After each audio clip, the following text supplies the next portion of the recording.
नमस्कार। आज नवरात्रि का 5वां दिन है और इस खास मौके पर हम मां स्कंद माता के स्वरूप और उनकी महिमा को थोड़ा और गहराई से समझने की कोशिश करेंगे। हाँ, मतलब जो भी जानकारी हमें शास्त्रों से मिलती है या जो विवरण है, उनके आधार पर मकसद यही है कि माँ स्कंद माता का जो रूप है, उनका नाम ऐसा क्यों पड़ा और उनकी पूजा का क्या महत्व है, हाँ, इसको समझें। हमारे पास जो जानकारी है उसमें उनके ध्यान मंत्र हैं, स्तोत्र हैं, पूजा के क्या लाभ हैं और एक आध्यात्मिक कनेक्शन भी बताया गया है। और सबसे पहली बात जो मन में आती है वो यही कि नाम स्कंद माता ही क्यों। स्कंद मतलब भगवान कार्तिकेय जो देवताओं के सेनापति बने, ये उनकी माँ है। तो उनका जो रूप है उसमें माँ का प्यार भी है, करुणा भी है और हाँ, क्योंकि वो सिंह पर सवार हैं तो एक गजब का साहस भी झलकता है। एक बड़ा ही अनोखा संगम है ये। चलिए इसी पर थोड़ी और बात करते हैं। तो सबसे पहले माँ के स्वरूप पर आते हैं। जो स्रोत हैं वो बताते हैं कि माँ स्कंद माता कमल के आसन पर हैं और ये भी है कि उनकी सवारी सिंह है। तो कमल पर भी सिंह पर भी 4 भुजाएं हैं और गोद में बालक स्कंद है। जी हाँ, बिल्कुल। और ये हर एक चीज जो आपने बताई, इसका अपना गहरा मतलब है, अपना प्रतीक है। जैसे कमल है, कमल कीचड़ में खिलता है लेकिन फिर भी पवित्र रहता है। हाँ बिल्कुल। तो वो प्रतीक है दिव्यता का, पवित्रता का, सांसारिक चीजों से ऊपर उठने का। माँ का कमल पर होना यही दिखाता है कि वो इस दुनिया में रहते हुए भी इससे परे हैं, परम पवित्र हैं। अच्छा, और उनकी गोद में जो बालक स्कंद हैं, बालक स्कंद, वो तो माँ के वात्सल्य का, उनके स्नेह का सबसे सीधा सबूत है। ये दिखाता है कि वो माँ है, पोषण देने वाली हैं। पर एक बात और है, यही स्कंद आगे चलकर देवताओं के सेनापति बनेंगे। तो माँ सिर्फ कोमल भावनाओं का प्रतीक नहीं है, वो शक्ति को, नेतृत्व को, उसको भी पोषित करती हैं। वो एक आम माँ से बढ़कर एक दिव्य योद्धा को जन्म देने वाली, पालने वाली माँ है। समझ गया, मतलब वात्सल्य भी और शक्ति का पोषण भी। और फिर उनका वाहन सिंह, कमल की शांति के साथ सिंह का शौर्य, ये कैसे जुड़ता है? यही तो उनकी रूप की खासियत है। सिंह किस चीज का प्रतीक है? साहस, शक्ति, निर्भयता, नियंत्रण। माँ जब सिंह पर सवार हैं तो ये दिखाता है कि मातृत्व की कोमलता तो है, पर साथ में उनमें असीम शक्ति और साहस भी है। वो सिर्फ पोषण नहीं करती, वो रक्षा भी करते हैं और जरूरत पड़ने पर दुष्टों का दमन भी कर सकती हैं। हाँ। तो ये रूप हमें सिखाता है कि सच्ची करुणा, सच्चा मातृत्व कमजोरी नहीं है, वो शक्ति और निर्भयता के साथ संतुलित होना चाहिए। वो शांत भी है और शक्तिशाली भी। वाह, ये तो स्वरूप का बहुत ही गहरा विश्लेषण हुआ। कमल, बालक स्कंद, सिंह, तीनों मिलकर एक पूरी तस्वीर बनाते हैं। अच्छा, अब आते हैं उनके नाम पर, स्कंद माता। आपने बताया स्कंद मतलब कार्तिकेय, देव सेनापति। तो स्कंद की माता होने का क्या मतलब है? क्या खास बात है इसमें? बहुत बड़ा गौरव है और उतनी ही बड़ी जिम्मेदारी भी है। ये इस बात का प्रतीक है कि उन्होंने सिर्फ एक बेटे को जन्म नहीं दिया, बल्कि एक ऐसे योद्धा को घड़ा, उसे पाला पोसा, उसे ऐसे संस्कार दिए कि वो धर्म की रक्षा कर सके, नेतृत्व कर सके, असुरों का नाश कर सके। तो स्कंद का जो पराक्रम है, उसका श्रेय कहीं ना कहीं उनकी माँ की परवरिश को, उनके दिए संस्कारों को भी जाता है। तो क्या इसका मतलब यह है कि उनकी पूजा करने से भक्तों को भी वैसी ही काबिलियत मिलती है? साहस, नेतृत्व? हाँ, ऐसी मान्यता बिल्कुल है। क्योंकि वो एक इतने महान सेनापति की माँ है, तो उनकी पूजा करने से भक्तों को साहस मिलता है, आत्मविश्वास बढ़ता है, नेतृत्व करने की क्षमता, जीवन में जो मुश्किलें आती हैं, जो संघर्ष आते हैं, उनका सामना करने की शक्ति मिलती है। अच्छा। माना जाता है कि वो न सिर्फ बाहरी दुश्मनों से लड़ने की ताकत देती हैं, बल्कि हमारे अंदर के जो शत्रु हैं, डर, शक, आलस, उन पर जीत पाने में भी मदद करती हैं। वो हमें सिखाती हैं कि अपनी जिम्मेदारियों को निभाते हुए सही रास्ते पर, धर्म के रास्ते पर कैसे चलना है। ये तो बहुत ही प्रेरणा देने वाली बात है। नाम और स्वरूप की इतनी गहरी समझ के बाद अब जरा उनकी पूजा के महत्व पर आते हैं और उससे जो फायदे होते हैं, लाभ मिलते हैं। स्रोतों तो साफ कहते हैं कि माँ स्कंद माता की पूजा से ज्ञान मिलता है, शक्ति मिलती है, समृद्धि आती है, यहाँ तक कि मोक्ष भी संभव है और उन्हें ममता की मूर्ति भी कहा गया है। जी हाँ, और ये जो लाभ है, ये सीधे उनके स्वरूप और उनकी भूमिका से जुड़े हुए हैं। उनका जो मातृ स्वरूप है, ममता वाला रूप, उसकी पूजा से क्या होगा? परिवार में सुख शांति आएगी। जिन लोगों को संतान की इच्छा है, उनके लिए माँ की पूजा विशेष फलदायी मानी जाती है। अच्छा। कहते हैं कि वो माँ और बच्चे के रिश्ते को मजबूत करती हैं और संतान को लंबी उम्र, अच्छे स्वास्थ्य का आशीर्वाद देती हैं। और वो ज्ञान, शक्ति, समृद्धि वाले पहलू, वो कैसे? देखिए, वो एक वीर योद्धा की माँ है, खुद सिंह पर सवार है, तो शक्ति और साहस का आशीर्वाद तो मिलना ही है। जीवन में जो बाधाएं आती हैं, संकट आते हैं, दुश्मन होते हैं, उन पर जीत पाने के लिए भक्त माँ की शरण लेते हैं। और जहाँ तक ज्ञान की बात है तो उन्हें देवी सरस्वती का भी अंश मानते हैं। तो उनकी कृपा से सांसारिक ज्ञान भी मिलता है और आध्यात्मिक ज्ञान भी। सही। और समृद्धि, वो भी इसी से जुड़ी है। जब जीवन में हिम्मत हो, ज्ञान हो, परिवार में शांति हो, तो समृद्धि तो अपने आप आती है। और मोक्ष? वो तो परम देवी का स्वरूप है ही, तो उनकी सच्ची भक्ति करने वाले को वो जीवन मरण के चक्र से मुक्ति दिलाने में भी मदद करती हैं। यानी उनकी पूजा एक तरह से जीवन के हर पहलू को छूती है, परिवार, अपनी ताकत, ज्ञान और आखिर में मोक्ष भी। और संतान के लिए उनका आशीर्वाद वो तो खास तौर पर बताया गया है। निश्चित रूप से कई जगहों पर इस बात पर जोर दिया गया है कि माँ स्कंदमाता की पूजा से बच्चों के जीवन की रुकावटें दूर होती हैं। उन्हें नज़र दोष से बचाने के लिए, उनके स्वास्थ्य के लिए, उनकी तरक्की के लिए माँ की उपासना बहुत असरदार मानी जाती है।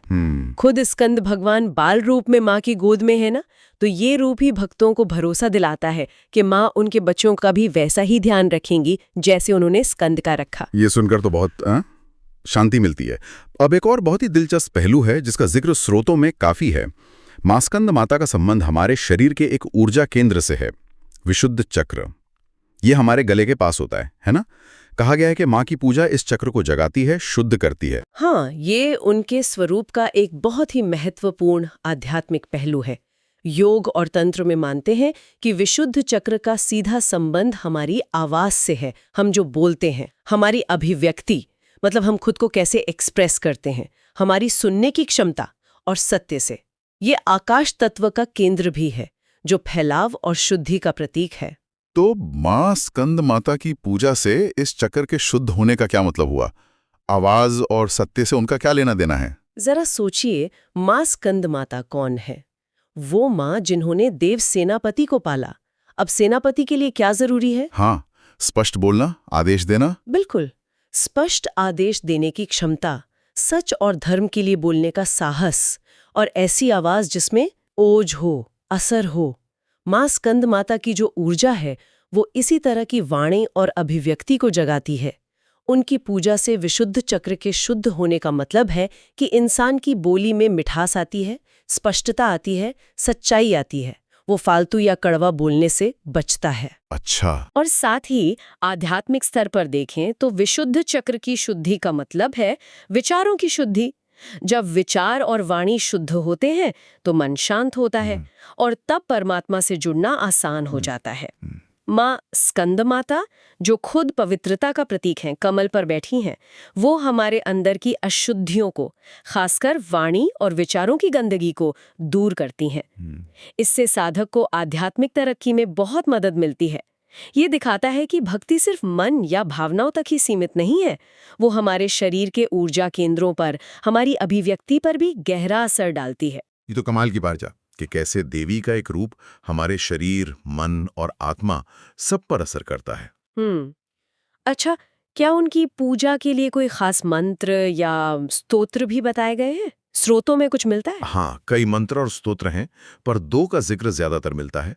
एक तो उनका ध्यान मंत्र है, सिंहासनगता नित्यम पद्माश्रित कर द्वया शुभदास्तु सदा देवी स्कंद माता यशस्विनी। इसका मतलब क्या हुआ?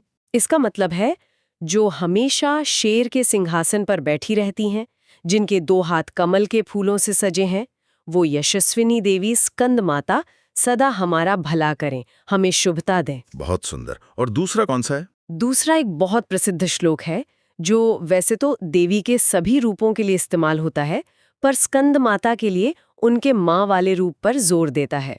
या देवी सर्वभूतेषु मातृ रूपेण संस्थिता नमस्तस्यै नमस्तस्यै नमस्तस्यै नमो नमः। हाँ, ये तो सुना है, माँ वाले रूप से जोड़ता है। इन मंत्रों और स्तोत्रों को जपने का क्या महत्व है? ये काम कैसे करते हैं? देखिए, मंत्र सिर्फ शब्द नहीं होते, वो ध्वनि और ऊर्जा का मेल होते हैं। इन खास मंत्रों को जब लय में जपा जाता है तो भक्त का मन एकाग्र होता है, वो देवी के स्वरूप पर ध्यान लगा पाता है। जैसे ध्यान मंत्र में उनके पूरे रूप का वर्णन है, सिंह, कमल, हाथ में कमल, तो जाप करते वक्त भक्त मन में वही छवि देखता है और उसका जुड़ाव गहरा होता है। मात्र रूपेण संस्थिता जैसे शब्द भक्त के दिल में करुणा और माँ वाला प्यार जगाते हैं। अच्छा। माना जाता है कि इन मंत्रों के रोजाना जाप से एक खास तरह की पॉजिटिव एनर्जी बनती है। ये साधक के ऑरा को, उसके ऑरा को साफ करती है और उसे देवी के गुण जैसे मातृत्व, शक्ति, पवित्रता, साहस, ज्ञान, इनको अपने जीवन में उतारने में मदद करती है। ये एक तरह से देवी की ऊर्जा के साथ ट्यून इन करने जैसा है। तो अगर हम अब तक की सारी बात को समेटें तो ये समझ आ रहा है कि मां स्कंद माता की पूजा एक बहुत ही होलिस्टिक, मतलब एक संपूर्ण अनुभव है। ये हमें दुनियावी फायदे भी देती है, जैसे परिवार में सुख, बच्चों की तरक्की, सुरक्षा, और साथ ही हमारे अंदरूनी गुण भी निखारती है, हिम्मत, ज्ञान, साफ बोली, शुद्ध विचार, और ये सब मिलकर हमें आध्यात्मिक तरक्की और मोक्ष की तरफ ले जाते हैं। क्या मैं सही समझ रहा हूँ? बिल्कुल सही समझा आपने। यही उनके स्वरूप की पूर्णता है, समग्रता है।